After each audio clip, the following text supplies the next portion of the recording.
শীতকালে এক বিশেষ ফসল হয়, ভারী দেহ, ভেতরে ফাঁপা আর বাইরে সাদা আস্তরণে ঢাকা। আর এটাই হলো কাঁকুর।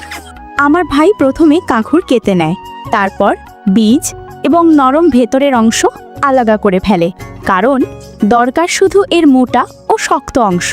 এরপর কাঁকুরের খোসা ছাড়ানো হয়, তারপর ছোট ছোট টুকরো করে কেটে নেওয়া হয়।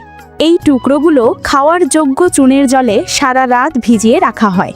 এই প্রক্রিয়ায় টুকরোগুলো হালকা ও নরম হয়ে ওঠে। পরের দিন সকালে এগুলো ভালোভাবে ধুয়ে নেওয়া হয়, তারপর গরম জলে প্রায় 5 মিনিট সেদ্ধ করা হয়, ফলে টুকরোগুলো একেবারে মোলায়েম হয়ে ওঠে। অনেক জায়গায় এই প্রথা কেবল উৎসব বা বিয়ের সময় পালন করা হয়। এরপর কাঁকুরের টুকরোগুলো টানা 2 দিন চিনির মধ্যে রাখা হয়। ধীরে ধীরে চিনির সঙ্গে মিশে টুকরোগুলো হালকা স্বচ্ছ এবং মিষ্টি হয়ে ওঠে। শেষ ধাপে এগুলো কড়াইতে ঢেলে দেওয়া হয় আর চিনির সঙ্গে ধীরে ধীরে জাল দেওয়া হয়। চিনি শুকিয়ে আসে, কাঁকুরের টুকরোগুলো হয়ে ওঠে শক্ত আর টান টান। এভাবেই তৈরি হয় কাঁকুর থেকে বানানো সেই প্রাকৃতিক মিষ্টি, স্বাদে একেবারে অতুলনীয় আর খেতে ভীষণ আনন্দ দেয়।